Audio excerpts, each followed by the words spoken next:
So, do you know that January is one of the busiest times for divorce lawyers? Well, I'm Leslie Dories, your marriage coach, and I so want you to not be one of the people who is blindsided when post-holiday season your wife asks for a divorce. Um, it's not because the holidays went badly. It's because the holidays were just the same as they've always been. Um, it's because the holidays magnify what's already been hard all year long or for many years, especially the mental and emotional load that your wife has been carrying, mostly alone. And I want you to hear this without defensiveness, without guilt, and without shame. This is about awareness and opportunity.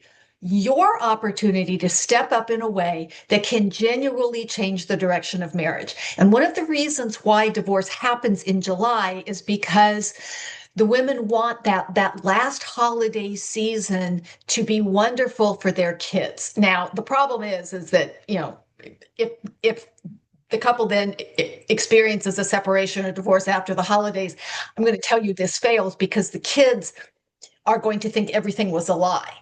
But it doesn't stop the pattern. This is the pattern that's been going on for decades. And the first thing is that you've got to really understand what the problem is. During the holidays, if you're like a lot of families, your wife is the one who's driving most of the things, the gifts, the family plans, the social events, the travel, the decorating. She may not be participating in the budget, or she may be planning of the meals. And she's, again, really tuned into everybody's emotional needs and wanting everybody to have a really good time. And she really wants to make the whole thing feel like magic. But guess what? Magic doesn't happen without energy and effort. And she's not just doing the task, she's actually project managing the entire season. And meanwhile, many good men, and I mean good men, maybe men like you, wait to be told what to do, or they offer to help in an area that they already feel comfortable managing. And I'm going to tell you this: if you offer to help, what you're actually saying to your wife is that this is her job and you're just there to help her out. But here's the truth: when she has to plan everything, when she has to manage everything, track everything, and still carry all the emotional temperature of the household, it doesn't feel like a partnership to her. And that loneliness, that overwhelm, that's what pushes so many women to consider leaving their marriages in January. I'm going to say it's not just a one-off idea. This has been something that's been building for a while, and it's just that the holidays are the final straw. So, what can you do to change this? Well, there's one area that you have complete control over, and that is how you show up, how you participate.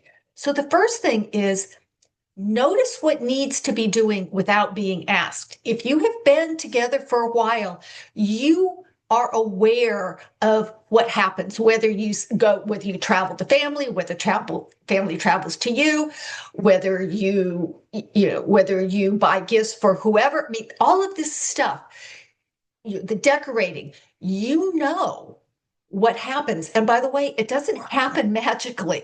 There's no holiday fairy. That holiday fairy is your wife. So, look at the calendar, pay attention. Are your kids involved in stuff? What do you know needs to happen? And by all means, do not ask her, right? That's just going to send her over the edge.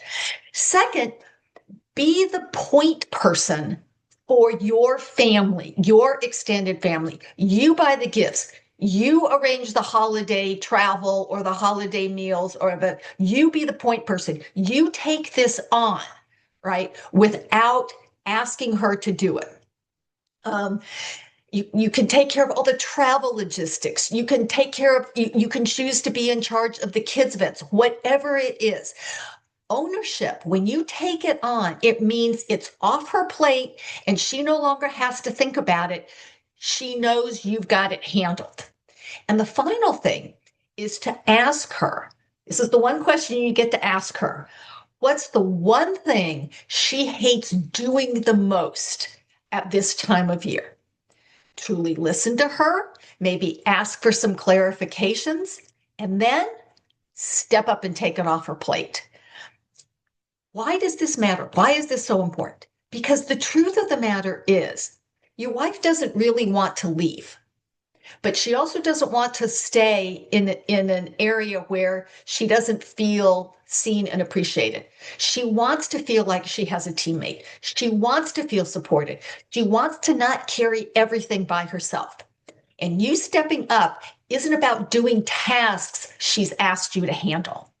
It's about taking on a big part of all the planning, of all the doing, of being present, of being a participant. It's about building trust, connection, and partnership. And small changes right now could be the difference between starting January disconnected and maybe calling your own attorney, or entering the new year as a stronger, more unified couple. And if you want help becoming that kind of man, that kind of partner, that's exactly what I do with my clients. So if you want this holiday season to bring you closer, instead of potentially pushing you further apart, reach out and get in touch with me, because it doesn't have to stay hard. And if you find these videos helpful, I invite you to subscribe to the channel. And by all means, do not wait until it's too late. Do not let her feel unsupported and uncared for. And do not let this be the last holiday season that you're together as a family. So hopefully you found this helpful. And until next week, stay loving.